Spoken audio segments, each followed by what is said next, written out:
Le Rwanda commémore les 20 ans du génocide. Tous les ans, les Rwandais observent une période de deuil national à partir du 7 avril, mardi.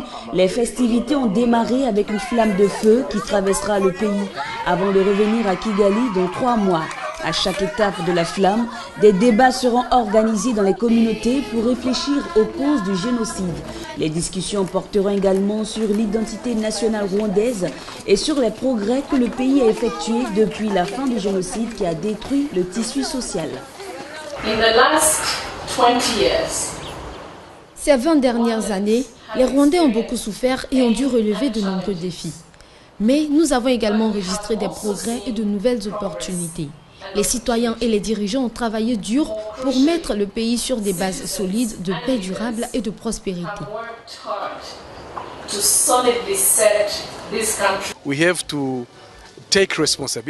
Nous devons prendre nos responsabilités pour voir si nous pouvons faire quelque chose pour reconstruire le pays. Donc nous avons besoin que tout le monde fasse des efforts.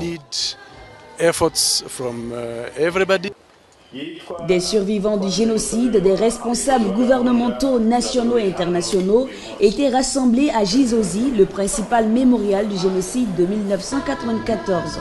Les Rwandais sont unanimes sur le fait que seule la culture de l'amour est gage de paix.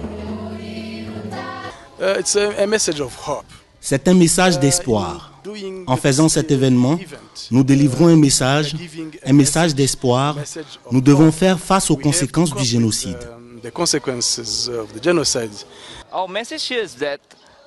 Notre message est que nous sommes unis, nous rendons le Rwanda fort et le monde est inspiré par votre histoire. Je pense que la motivation en est que nous avons rencontré beaucoup d'entrepreneurs d'ici et nous sommes inspirés par leur histoire. Et comment vous avez reconstruit cette nation à partir de rien, et nous voulons vraiment faire de notre mieux pour aider la reconstruction de ce pays.